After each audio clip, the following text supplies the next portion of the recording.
Guys, my name is Anushka Sharma and welcome back to my YouTube channel Flourishing Phoenix। तो इस video का title है the reality of rising jobs and unemployment in India. तो जैसे कि इस video के टाइटल से आपको समझ में आ रहा होगा, ये वीडियो राइजिंग जॉब्स और अनएम्प्लॉयमेंट से रिलेटेड होने वाला है, पर इसमें बहुत कुछ ऐसा भी होगा जो कि एक फ्रेशर के लिए नया और सीखने वाला होगा और उसके लिए जानने के लिए भी बहुत ज़रूरी है। सो मैं अपना बेसिक इंट्रोडक्शन इस वीडियो के रेजोनेंस में दूँ तो वो ये होगा कि मैं इस वक्त एमबीए के लास्ट एकेडमिक सेमेस्टर में हूँ और मैं अपना एमबीए एचआर स्पेशलाइजेशन से कर रही हूँ। और पिछले 1 से 1.5 महीने के टाइम में मैंने ऑलमोस्ट 250 से 300 जॉब्स के लिए अप्लाई कर चुकी हूँ मैं। It includes all the portals, Internshala, Naukri, Glassdoor, LinkedIn and sending the emails to the HR managers, cold emailing, you would say, cold messaging, everything that you can imagine for a fresher to get a job, right? तो मैंने ये सब try कर चुकी हूँ almost, और इसके result में मुझे मिला क्या है, thank God. And I still do not have any internship or any job or any offer letter in my hand. और इसका सबसे बड़ा क्वेश्चन मार्क इसलिए है क्योंकि जो ऑर्गेनाइजेशन है, खास करके जो कॉर्पोरेट सेक्टर की ऑर्गेनाइजेशन हैं या रियल एस्टेट सेक्टर की ऑर्गेनाइजेशन हैं, उनके एक्सपेक्टेशंस इतनी ज़्यादा हाई हैं कि मतलब एक फ्रेशर रोल के लिए भी उन्हें एक एक्सपीरियंस बनना चाहिए। मतलब अगर मैं अपने एचआर स्पेशलाइजेशन में देखूँ या एचआर डिपार्टमेंट में देखूँ, सबसे बेसिक रोल होता है एक रिक्रूटमेंट प्रोसेस का। एक बंदा होता है जो कि आप नया नया हायर करते हो अपने ऑर्गेनाइजेशन में, वो आपके रिक्रूटमेंट प्रोसेस को संभालता है बेसिकली, ठीक है, कैंडिडेट्स को ऑनबोर्ड करने के लिए ऑर्गेनाइजेशन में। उसके लिए भी आपको 1 से 1.5 साल का एक्सपीरियंस चाहिए। तो मतलब इंसान कहाँ से एक्सपीरियंस लाए? आप लर्निंग के लिए भी तैयार नहीं हो, आपको बस एक बना बनाया मैन्युफैक्चर्ड रेडीमेड प्रोडक्ट चाहिए इंसान के रूप में, जो कि आपको मिल जाए। तो ऐसे तो होता नहीं है, राइट? मैं गुस्सा नहीं हो रही हूँ, but I am really very frustrated with this kind of mentality with some organisations because of hiring for a fresher role and asking them or expecting them to have experience of about 1 to 1.5 years, or knowing about all the HR policies, negotiation skills, and law rules of HR specialization. Even I don't know. I'm in the last semester of my MA, I still don't know because I'm going to learn when I'm going to do it myself. Because हर इंसान करने के बाद सीखता है हर चीज़ को, practically वो करने के बाद ही सीखता है। वो सब रट्टू तोड़ा वाली बात नहीं होती कि आपने पढ़ लिया सीखे, वो थोड़े टाइम के लिए आपके दिमाग में रिटेन रहती है, फिर आप उसको भूल जाते हो अगर आप उसको प्रैक्टिकली ना अप्लाई करो तो, राइट? तो coming back to the topic, मैं ऑलमोस्ट 250 से 300 जॉब्स पर अप्लाई कर चुकी हूँ। और कुछ मैं, और ऐसा नहीं है कि मुझे किसी से भी कॉल नहीं आ रहा है या सारी एक्सपीरियंस्ड मांग रही थी, वो ऐसा नहीं था। और मैंने अपनी समर इंटर्नशिप में रिक्रूटमेंट रोल किया हुआ है, ऐसा भी नहीं है। And I am still not eligible for most of the jobs that are posted on LinkedIn और some of the job portals, because उनको फ्रेशर रोल के लिए भी एक्सपीरियंस चाहिए, जैसा मैंने भी आपको बताया। तो I got some of the calls from some of the organisations, और उनमें से कुछ कॉल्स ऐसी थी जो कि मतलब दे वर हायरिंग, मतलब उनको एक एम्प्लॉय नहीं चाहिए था अपने ऑर्गेनाइजेशन, उनको कोई गधा मजदूरी करने के लिए चाहिए था। टाइमिंग है 10 से 7 का बता रहे हैं, और ये भी कह रहे हैं मतलब सैलरी स्ट्रक्चर है 12 से 15 का। और उसमें भी मतलब ये नहीं, अगर आप क्लोजिंग करते हो, मतलब जिन लोग एचआर डिपार्टमेंट में होंगे या जिनको थोड़ी बहुत नॉलेज होगी उनको पता होगा कॉर्पोरेट सेक्टर के बारे में कि मतलब अगर एचआर डिपार्टमेंट बेसिकली, अगर मैं रिक्रूटमेंट का काम कर रही हूँ और मेरे से जो भेजा गया बंदा है वो सिलेक्ट हो जाता है किसी कंपनी में, तो उसमें इंसेंटिव मिलता है, राइट? तो उसमें भी आप 12 से 15 की रेंज में इन हैंड नहीं बता रहे हो सैलरी, उसमें भी आप ये कह रहे हो इसमें इंसेंटिव्स इंक्लूडेड है। तो मतलब बंदा क्या 10,000 में थोड़ी ना अपना घर चलाएगा, वो खुद भी खा लेगा, अपना रेंट भी पे कर देगा, अपने एक्सपेंसेस भी निकालेगा, अपने घर पे भी भेज देगा पैसे। तो this is something I really get frustrated. तो और जो बाकी की जॉब्स थी उनमें मतलब ऐसा था कि उनको एक ऐसी पर्सनालिटी का एम्प्लॉय चाहिए था या ऐसा बंदा चाहिए था उन्हें अपनी ऑर्गेनाइजेशन में, जो एक go getter aggressive kind of a personality का हो, राइट? और मेरी पर्सनालिटी या मैं अपने नेचर के बारे में बात करूँ तो मैं बहुत काम हूँ, बहुत पेशेंटली काम करती हूँ मैं। अब मैं हर वक्त तो किसी पर चिल्ला के उससे काम करवा नहीं सकती। और अगर मैं इसका एक लेटेस्ट एग्जाम्पल आपको दूँ तो लास्ट से लास्ट मंथ मैं एक रियल एस्टेट सेक्टर कंपनी थी, उसमें गई थी अपना इंटरव्यू देने के लिए, नोएडा, ओके। और वो मेरा थर्ड और द लास्ट इंटरव्यू था, और first telephonic and second virtual मैंने ऑलरेडी क्लियर कर लिया था, I was short listed for the last one. तो basically it was kind of a formality interview, the last interview which in which I got rejected for because of my personality, क्योंकि मैं aggressive नहीं हूँ।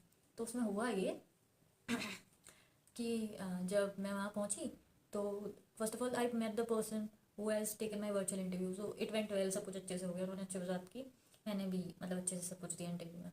फिर उसके बाद मुझे मिलवाया गया चीफ ह्यूमन रिसोर्स ऑफिसर से उस ऑर्गेनाइजेशन के, और वहाँ पे सियाप्पा हो गया। तो मुझे पहले से एक प्रेजेंटेशन बनाने के लिए उन्होंने दी हुई थी जो कि मुझे एक्सप्लेन करनी थी वहाँ जाके।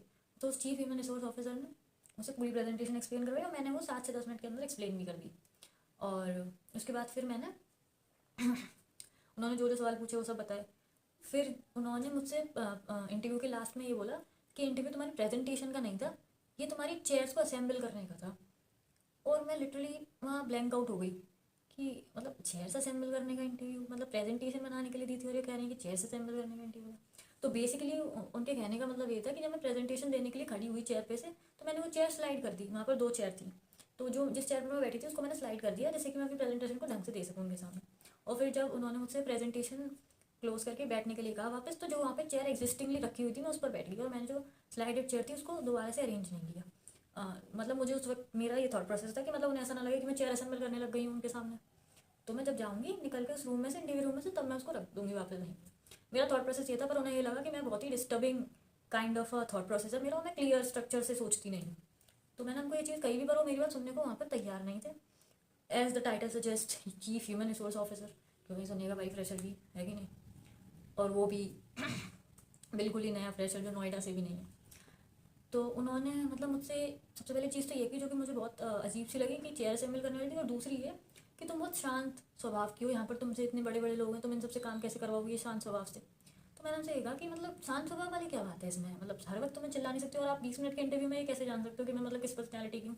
अगर इन आगे जाके कोई केस होता है, अगर मैं सेलेक्ट हो जाती हूँ और मैं यहाँ पर वर्क करती हूँ, तो ऑफकोर्स ही बात है, अगर मुझे जिस जैसे तरह का इंसान होगा उस हिसाब से मैं उसे हैंडल करूँगी। पर उनको पता नहीं क्या मतलब दुश्मनी थी, जिस बैकग्राउंड से मैं आ रही थी या जिस शहर से मैं आ रही थी, उन्हें लग रहा था कि मैं बहुत kind of low middle class, low educative, पता नहीं किस थॉट प्रोसेस की हूँ और कैसे काम करूँगी उनके ऑर्गेनाइजेशन में, इतनी बड़ी ऑर्गेनाइजेशन है। खैर इतनी बड़ी तो नहीं थी, पर ठीक है, जैसा जिसकी मर्जी, जैसा जो सोचता है, मुझे क्या करना। मेरा काम था इंटरव्यू देने का, मैंने दे दिया, मैं वापस आ गई। मैं थोड़ी सी डिसअपॉइंट हुई, क्योंकि फर्स्ट और सेकंड इंटरव्यू में मुझे लग रहा था यार कंपनी तो वाकई में बहुत अच्छी है, अपॉर्चुनिटी भी अच्छी है, काफ़ी कुछ सीखने को मिला। पर जब वो थर्ड इंटरव्यू हुआ ना मेरा, अगर मैं उसके बाद सेलेक्ट भी हो जाती तो शायद मैं ज्वाइन करने नहीं जाती, क्योंकि इतना गंदा kind of a way of talking था उन सर का, जो चीफ ह्यूमन रिसोर्स ऑफिसर थे, कि मुझे बिल्कुल भी अच्छा नहीं लगा वो। और उसके बाद फिर मैं वापस आ गई, तो हुआ ये कि मैंने काफ़ी टाइम, मतलब मैंने 1-2 बार ट्राई किया मतलब पता करने का कि मेरा सिलेक्शन हुआ है या नहीं, because I was of course waiting for that one reply, क्योंकि काफ़ी टाइम से मैं ट्राई कर रही थी जॉब के लिए।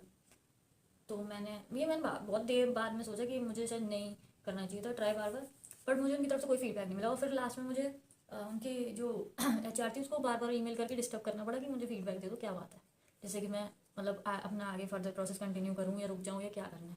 और उस टाइम में काफ़ी डिस्टर्ब हो गई थी इस चीज़ से, जिस तरह से उन्होंने मुझसे बात की थी। मतलब एक तरह से उन्होंने मेरी पर्सनैलिटी पे सवाल उठा दिया था कि मैं HR बनने के लायक नहीं हूँ ऐसे, और मैंने गलत फील्ड चूज़ कर लिया, क्योंकि मुझे बिल्कुल नहीं लगता। ठीक है, so coming back to the topic, काफ़ी ऑर्गेनाइजेशंस की कुछ चैलेंजेस तो ऐसे हैं कि मतलब आप एक गधा मजदूरी वाला एम्प्लॉय चाहते हो तो आप उसको इस हिसाब से सैलरी भी दो, इंसेंटिव अलग से दो।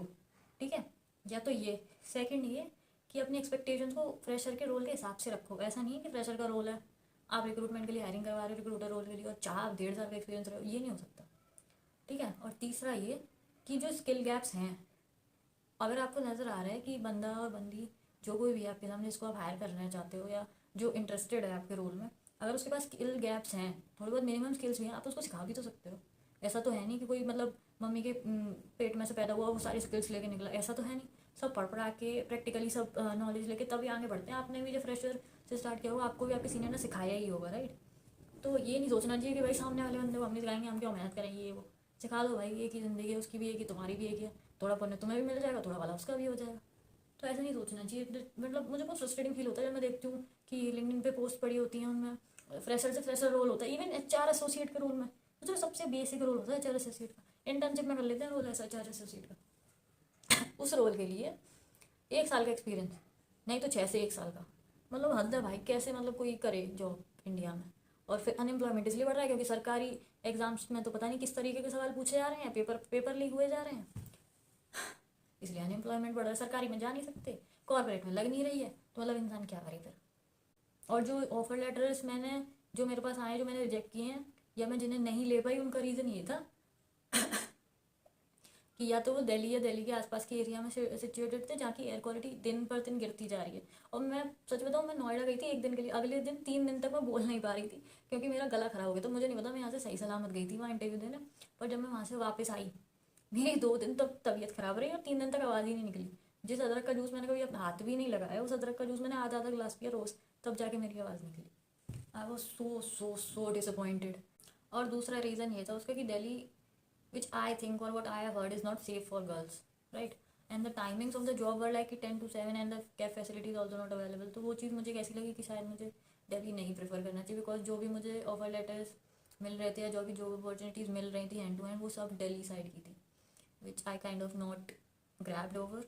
मैंने अपने को खुद ही उसी जॉब सर्च में जारी रखा इंस्टेड ऑफ अपनी जान देने की तो ऐसा मैं समझती हूँ, बाकी नो हार्म टू एनीवन, ये मेरा परसेप्शन है।